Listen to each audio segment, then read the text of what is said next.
The story begins with a man pointing out a castle in the distance to a woman named Katerina, asking if she knows that Tillman Castle has stood undefeated for 200 years. The man is revealed to be Sheymon. Katerina, surprised by his sudden comment, tells him they should leave since they aren't supposed to be there. Sheymon reassures her that no one comes to this spot at this hour. She insists she has chores to finish, but he pleads, saying it won't take long and he just wanted her to see this beautiful view at this time of day. Katerina replies that the scenery doesn't matter much since it belongs to the nobles, a place where people like them could never live. Sheymon then tells her that things might change soon since he's about to be promoted to an intermediate mage. He explains that he wrote a groundbreaking thesis on a new type of golem, and his seniors praised it. If the elder approves, his promotion is certain. Though the house he could buy wouldn't be large, it would be enough for both of them to live happily. Katerina looks surprised, and then Sheymon takes her hand and asks her to marry him, promising to make her the happiest person alive since she has endured so much for his sake. Katerina teases him, saying he should first become an intermediate mage before making such promises. Sheymon calls her mean, but she laughs, saying she was only joking and never thought a day like this would come for them. As she leans on his shoulder, Sheymon reflects that he believed they could truly find happiness because of his hard work. But reality strikes harshly when the elder presents Sheymon's thesis as his own. In front of a duke, the elder accepts praise for the work, pretending it was possible only because of his efforts. Sheymon listens, seething as his achievements are stolen. He realizes that no matter how hard he works, he will never receive recognition and will be left to wither away. The duke then reminds the elder of a request.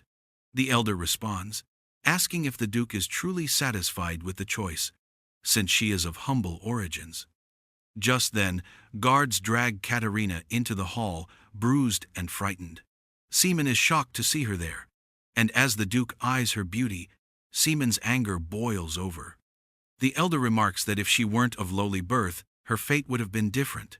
Sheymon, trembling with fury, shouts that everything he tried so hard to protect is being taken from him. With tears in his eyes, he prepares a spell and charges at them, vowing not to let them take Katerina. The elder scoffs, releasing lightning magic and striking Sheymon down, calling him trash for not knowing his place. Sheymon collapses, his glasses breaking as Katerina screams his name, begging him to rise. He reaches out to her weakly as she is dragged away, before everything goes black. Some time passes, and we find Sheymon kneeling inside a prison cell, utterly broken. Only a few rats keep him company, his eyes empty and lifeless. He mutters that there was nothing he could do. Picking up one of the rats, it immediately panics. On the wall behind him, marks tally the passing days in his confinement. A guard jabs him with a spear, laughing cruelly, remarking that he looks like he's trying to eat the mouse.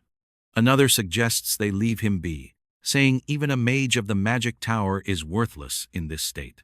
They mock him further, claiming that if he simply helped them summon a golem, he'd be released instantly. Sheymon remains silent. One guard comments that he completely lost his mind after the woman died. The conversation turns to her, and they reveal that Katerina took her own life to protect her purity from the duke. They shake their heads, calling it a shame because she was far too beautiful to die. Sheymon, trembling, puts his thumb to his mouth, bites off his nail until it bleeds, and whispers an apology to Katerina for letting such horrors happen. As the guards begin to walk away, the mouse moves strangely, all of them looking upward expectantly. One guard senses something amiss, stabbing a rat instinctively. A magic circle appears on its belly. Realization dawns they are Sheymon's rats, part of his plan. Using his blood, he's drawn intricate circles on the floor, declaring that he was too weak before, but will change now. The guards rush to stop him, but Sheymon refuses, insisting this is only the beginning. Once the magic circle is complete, he places his palm on it, drawing life energy from the rats surrounding him. He mourns that if he had been stronger, he would not have lost Katerina. One by one, the rats sacrifice themselves, their life force pooling into the center. A massive explosion erupts, and Sheymon stands freed from his cell, now flanked by a towering golem, the very one his thesis had been stolen from. He glares at the guards, noting that their fearful expressions mirror Katarina's final face. He explains that he had searched for reasons to survive, but now he understands. As the golem strikes the guards, they are obliterated, and it smashes through the walls. Sheymon vows that the world which denied them happiness will pay, and he summons even more golems, letting them unleash chaos within the magic tower. Walking amid the destruction, Sheymon speaks to Katarina, promising he will no longer be weak. He will seize any power, whatever the cost, to reshape the world. His eyes gleam with a cold intensity. Meanwhile, the Elder unleashes lightning magic in battle. Sheymon appears, riding the golem he created in prison. Shocked, the Elder demands why he would use black magic, accuse him of siding with demons despite his service to God. Sheymon answers icily that none of it matters anymore. The Duke panics, offering servitude in exchange for mercy, claiming he can be master of the place. Sheymon stretches his hand toward him, declaring that the Duke wields no real power. He smites him down, reminding himself that the dead cannot be brought back. He promises Katarina that the world which wronged them will feel his wrath. Time passes. A man kneels before the king, revealed to be the hero, Lokan. The king begs him to save the world from the darkness, as Sheymon's rampage has begun, earning him the title of Demon King. He has crushed territories, destroyed kingdoms, and slaughtered innocents. The fate of the world now rests on Lan, the hero. Lan raises his sword, addressing his army. He speaks of the brilliance of the Artania Empire, fading, and the massive shadow cast by the Demon King over the Logia continent. Yet he rallies them to act for their families and for the world. Today, they will confront the Demon King and become the last hope to protect their realm. A flashback shows Katarina asking Sheymon about the cruelty of punishing a child for stealing bread. She notes that nobles can act with such harshness because they never face hunger. She wonders why a child should suffer for their social class, reminding Sheymon that no one is born into privilege by choice. Sheymon, full of hope, suggests a day might come when social status no longer matters and everyone can live free and equal. Katarina counters that change requires action. They must be the ones to create it, or future children will endure the same suffering. His books fall as he stammers, embarrassed when she mentions the children they might raise. She laughs, saying marriage will happen regardless, and Sheymon panics, insisting he is not ready. When pressed, he promises he will. She calls him terrible, playful, and teasing. The flashback ends. Sheymon stands before his Demon King castle, calling out to Katarina, promising that all of this will end and the world they dreamed of will soon exist. Outside, Lokan's army advances, soldiers filled with dread. Lan addresses Sheymon, swearing by the suffering of the world and preparing to confront the Demon King. God and justice will ensure that all his wicked deeds are judged today. Sheymon chuckles at first, then bursts into full-throated laughter that echoes across the field. He questions whether Lokan truly intends to pass judgment on him with God and justice, mocking the idea that he would fear some false deity and their hypocritical sense of fairness. Lokan responds that he will make certain of it, supported by countless heroes of the Empire ready to deliver judgment. Today, they will defeat the demon and protect their world. Leading his troops, he shouts, "Charge!" as they surge forward behind him. As they near, Sheymon scoffs, asking who dares to judge him, declaring himself the true arbiter. The day he lost Katarina, justice perished. He slams his staff into the ground, forming a glowing magic circle that seems to freeze time for the charging soldiers. Sheymon declares that illusions hold no sway over him, promising to show them what he truly believes in.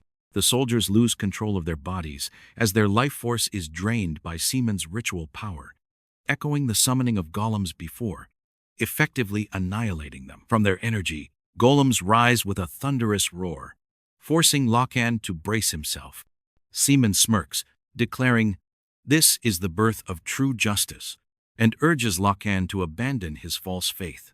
He proclaims a new era under his rule, where all nobility will be crushed. One golem clenches soldiers in its fist, turning them into a grotesque pulp. Witnessing this, the remaining soldiers panic, but realize retreat is futile. Sheemon's eyes briefly reflect sadness, as he calls them fools, trash, clinging to nothing but status, powerless against real might. He vows no mercy, all must be erased. Lokan readies himself, calling out Sheemon's actions unforgivable. His blade glows yellow as he leaps, slicing a golem in a single strike, destroying it instantly. Sheymon, shocked, realizes this explains why the Livia kingdom remained undefeated despite his golems. His eyes narrow with disgust, while Lokan's expression reflects only duty. Sheymon vows to kill him, and a fierce battle erupts. Humans against golems, chaos spreading across the battlefield. Silence follows, as shattered weapons litter the ground, blood staining the soil. Only Sheymon and one golem remain. Lokan leans on his sword, exhausted. Lokan glares at Sheymon, determined to end this. The golem, behind Sheymon, crumbles. Sheymon cries to Lokan, lamenting the world's decay, tearful regret in his eyes, wishing he could have started anew. He curses Lokan's bloodline to suffer. His tears turn to blood as Lokan channels his remaining energy into a final strike, severing Sheemon's head and obliterating the golem. Sheemon's thoughts drift to Katarina, recalling her happiest moments with him. Suddenly, he jolts awake, clutching his throat, bewildered to find he is unharmed. Sweating, he mutters about a headache, observing his surroundings, suspecting he might be in a foreign land. Confused by his survival, he dismisses black magic, realizing even that could not resurrect him. Shock deepens when he sees Lokan's portrait, demanding answers. He is met by a butler who calls him young lord, relieved he has awakened after 2 weeks. The butler, panicking, explains that Sheymon may have temporary memory loss from an accident, recounting basic facts. He is Luke D. Lacan, successor to the Lan Viscounty of the Baroque Empire, descendant of the hero Lan. Sheymon, shocked, realizes he now lives 500 years after death. Sheymon, shocked, realizes he now lives 500 years after death as his enemy's descendant. Nervous, he bolts to the balcony, stunned by a massive armored golem. He questions reality. If true, the butler's words hold. Hans, his personal servant, explains it is a gigant, a bipedal humanoid weapon, powered by scientific, hextech, and magic, piloted from inside. Sheymon struggles to grasp the complexity, realizing its advantages over traditional golems. Walking back to his room, Sheymon mutters about 500 years passing and laments being born into his enemy's lineage. Hans urges caution, but Sheymon chugs alcohol, defiant, before collapsing in sharp pain. Hans warns of a curse, explaining Lord Lokan was cursed, causing his bloodline to die young. Sheymon doubts the tale, recalling his words of revenge, embarrassed by their literal interpretation. The story unfolds. 500 years prior, the world faced the demon lord Sheymon, who commanded golems capable of wiping armies. Only Lokan restored peace, but Sheymon supposedly cursed him. Sheymon dismisses it, blaming his past defeat. Resolute, he gathers books, planning to navigate this corrupted era and reunite with surviving followers to truly change the world. The next day, the gigant remains outside. Sheymon, upstairs, studies more books while drinking, frustrated by the challenge of finding his followers and contemplating the magnitude of this new, corrupted world. He feels utterly forgotten. It's overwhelming. Even after 500 years, there is no sign of his existence. On top of that, his body is devoid of mana or stamina. He wonders what he can even accomplish in such a state. As he starts walking, he twists his ankle and falls face first to the ground. Frustrated, he questions what he is even meant to do. Clenching his fists in regret, he calls out to Katarina, asking if his life is doomed to yield nothing. All he ever wanted was to create a world where everyone could live equally and happily. Suddenly, a man's voice yells for the young master, catching him off guard. He sees the door swing open and wonders about the commotion. Stepping onto the balcony, he hears a man demanding to know how long the young master intends to avoid them. The man informs Hans and the others that he and his merchant colleagues will not relent until they meet the young master.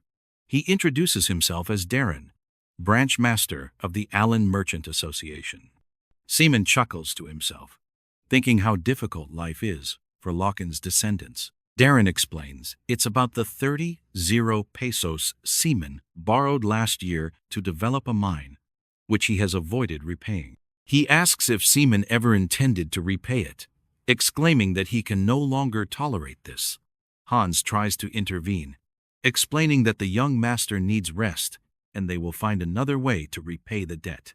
Darren refuses, insisting the young master must handle this personally. The tension rises as Darren notes the anxious expressions on Hans and the others' faces. He offers a solution.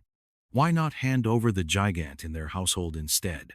He claims it isn't even worth 30 pesos since it's second-hand, framing it as a generous deal. One of the men protests, saying the household only has 3 gigants, crucial for defending their territory. The Knight Commander, Rogers, declares that the gigant cannot be taken without a fight. Hans urges Rogers to calm down, while the accountant Dixon suggests temporarily raising taxes. Hans questions if Dixon realizes how dire the people's situation is. They barely have anything left. Dixon insists the only way is to hand over the gigant. Sheymon laughs, amused, remarking, "What a household. Locken would be rolling in his grave." Darren tries to maintain composure, explaining that he wants the gigant but doesn't want to be seen as someone who robs a hero's house. He gestures toward the gigant, asking if he may just take it. Rogers scoffs, insisting it's impossible. Darren clarifies that he refers not to the gigant but to the magic tower behind it. Everyone is surprised. Rogers comments that the tower is a better target, even Hans noting no one goes there anymore. Dixon adds that it once brought in income as a tourist attraction, but it's now useless. Sheymon realizes it's his magic tower, built where he had slain Locken. He recalls that 500 years ago, that location housed him and Katarina. It was old and worn, yet filled with fond memories, a cozy home where they dreamed together. Darren asserts that the land now falls under his company's territory, but Sheymon grows furious, demanding how they dare pursue it. Darren reassures that with their resources, they can develop it into a tourist hotspot, boosting the local economy, laughing as he does. Dixon asks where to sign, but Hans and Rogers remain skeptical. Suddenly, the door slams open. Sheymon storms out, fuming. Hans hesitates, asking if he can walk, but Sheymon glares, telling him to step aside. Darren greets him, noting the difficulty of meeting him and asking if he has recovered, offering his company to manage the Demon Tower. Sheymon, visibly furious, snaps, "Do you even understand what you're trying to take?" Darren and his men start to worry, as Sheymon's fierce demeanor surpasses anything they expected.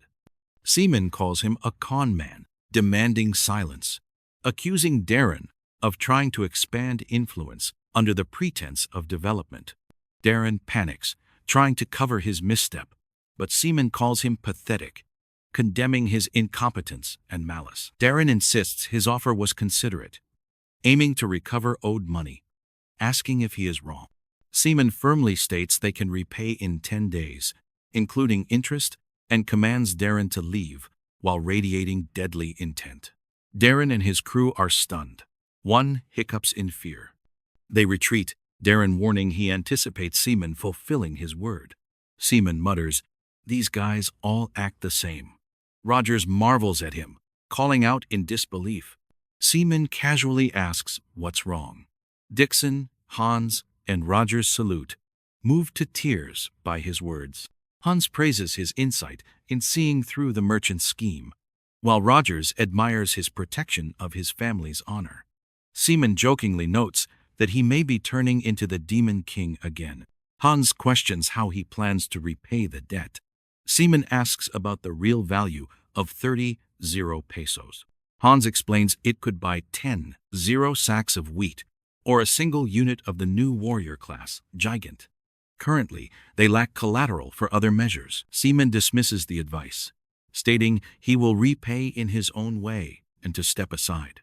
Walking through the house, he sees the emptiness, the crumbling state, and the poor food situation. In his office, Sheymon throws papers into the air, exclaiming, "Is this the same household that defeated the Demon King? Why is there nothing left?" He asks Hans if he took anything. Hans denies it, explaining that after Hero Loken killed the Demon King, he was granted a marquis title and territory in southern Livia. Duke Baroque incited a rebellion, and Viscount Loken, cursed by the Demon King, suffered defeat, losing title and dying in exile. Sheymon notes that Loken may have been forced to live by the tower, asking how the household survived financially for 500 years.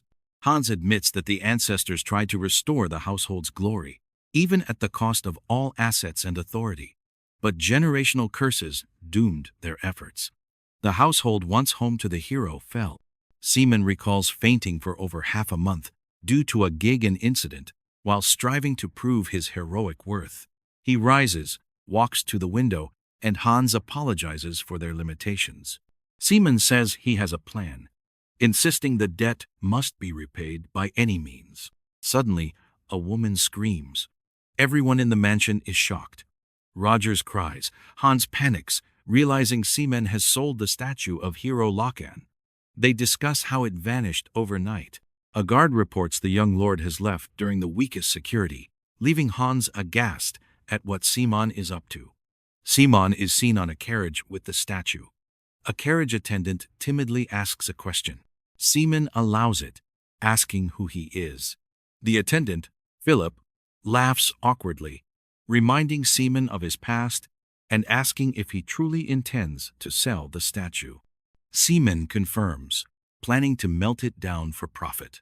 Philip points out the historical significance. Sheymon replies that history won't feed him.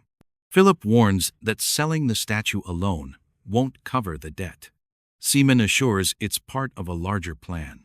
Philip is relieved to hear there's a plan, asking for details. Sheymon explains he will gamble the money from selling the statue. Philip freezes, thinking it reckless. Sheymon chastises him for doubting, pointing out that returning now would expose his plan and risk expulsion, leaving Philip as the only casualty. He urges Philip to choose wisely, face poverty, or achieve heroic honor. Philip reluctantly agrees to continue.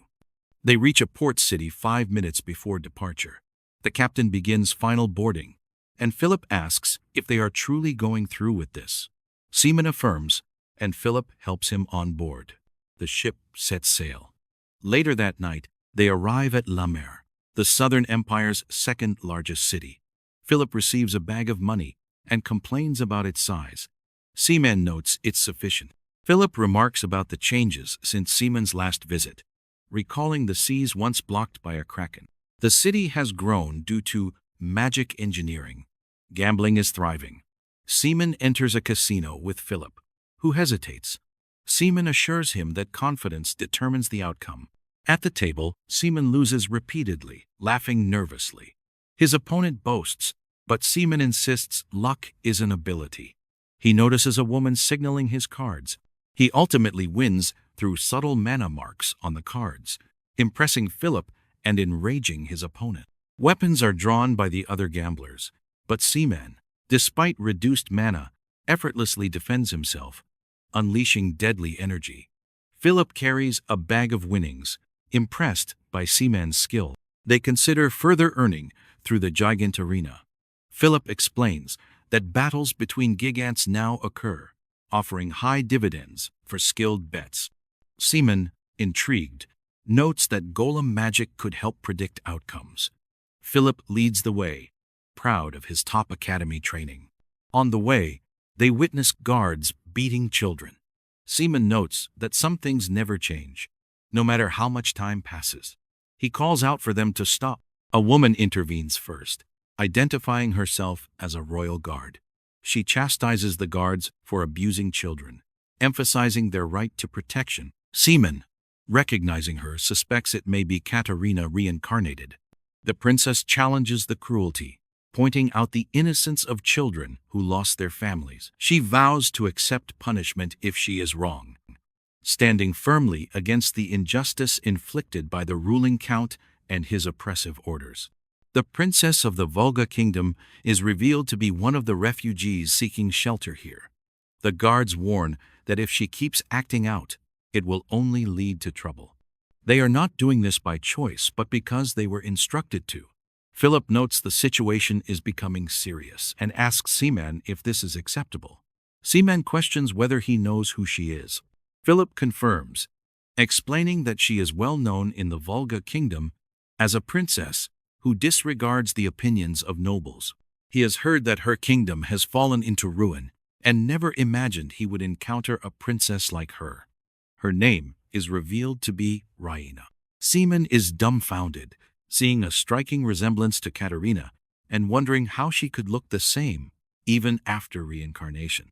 The guards call out to Raina, apologizing but insisting they cannot allow her to continue. As they grab her arms, she protests, and one guard pushes her away, causing her to fall. Something inside Sheymon snaps. He immediately lunges at the guard, demanding he release her.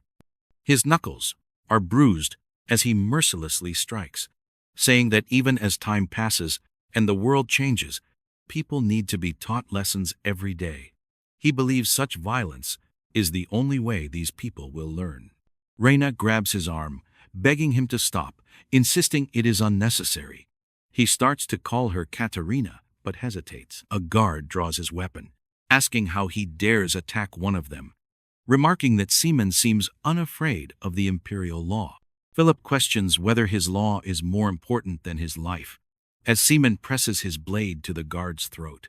The guard chokes and flees with a friend, vowing revenge. Philip clicks his tongue, comparing the scene to a Chinese manhwa, surprised they didn't accuse him of courting death. Sheymon turns to Raina, calling her Katarina, asking if she is hurt and apologizing for losing control. She responds with caution, asking who he is. He explains he might look different now and promises to tell her everything. She insists it is unnecessary, noting that his actions are no different from the guard's violence. Realizing he has mistaken her identity, he listens as she corrects him. Her name is Raina.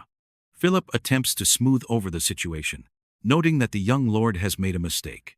Sheymon reflects quietly, staring at his hands with sorrow, confessing that despite enduring countless lonely hours knowing she would never return, he almost broke down because of their resemblance. An older man approaches Raina, demanding to know why she is here. This is her butler, Victor, who is frustrated that she might have fought the guards again. Seeing Sheymon, Victor apologizes and warns that the situation is tense, suggesting they avoid getting too close to the princess. Sheymon protests, saying that although he misjudged the situation, he acted to help without expecting anything in return. Raina considers this, and Sheymon tells Philip it's time to leave. Both Raina and Victor watch them go, acknowledging she hasn't thanked him. The scene shifts to the Gigan Arena, where the venue seems small for the gigantic combatants. Shoutcasters describe the match as intense. Philip and Sheymon find their seats. One of the giant combatants falls from a strike, and the crowd cheers for Adolf. Philip marvels at his luck, predicting they will pay off their debts. Sheymon observes that predicting outcomes is easy because the giants are powered by golem magic, allowing him to read their mana flow. The next match is set: Savage versus Sting. Savage is a dual-axe wielder, piloted by Brian, called the Lucky Gagan, after a previous miraculous win. Philip laments that Brian's lucky streak will not help against Savage. Sting is piloted by Karen. Sheymon predicts an upset, seeing potential in Sting's aura. The match begins with Savage attacking, but Sting blocks all strikes. Savage mocks them as an amateur but lands a devastating blow, severing one arm. Spectators are shocked. Despite having mana advantage, Sting delays using it. Savage taunts, raising his axe, and Sting finally activates magic, unleashing a fire blast that engulfs Savage. The crowd is astonished as Sting overturns the odds, defeating Savage. Philip cheers, believing in them, while Sheymon marvels at their use of magic. He notes the technique aligns with his own understanding of weaponized magic. Later, in the hangar, Victor warns Reina that entering this match is dangerous, risking her life and future. Reina insists she must do it to protect the refugees, even if it means sacrificing herself. Sheymon decides to intervene, confident he can help. He examines the gigant, confirming the mana stone can still be used. Victor draws a sword, suspecting potential assassins. But Sheymon introduces himself as Luke D. Locken, 15th descendant of the Locken family. Reina apologizes for their previous encounter and asks for his help, which he agrees to provide. Sheymon approaches the pilot area with a small dagger. Engineers warn him that gig ant repairs are not for amateurs, but Philip bets his young lord can succeed. Reina notices Sheymon holding a dagger and questions if it is appropriate for repairs. Sheymon cuts his hand, letting blood spill over the machine. Slowly, magic circles form around Mir, coalescing in the engine and activating the gig ant with a red aura. And that brings us to the end of episodes 1 through 8. Personally, I think these early episodes do an amazing job of setting the stage. Sheymon isn't just a tragic villain or a vengeful spirit. He's someone who still carries the weight of love and loss. And it's fascinating to see how he'll move forward now that fate has given him a second chance. The introduction of Reina adds even more tension, since she could either be a source of hope or another painful reminder of what he lost. But this is just the beginning. There are still so many questions left unanswered. How will Sheymon repay the debt he boldly promised to cover? Can he truly rebuild his power in this new era? Or will the curse of Locken's bloodline drag him down? And most importantly, is Reina really just a stranger who looks like Katarina? Or could she be something more? We'll find out together as the story continues in the next episodes.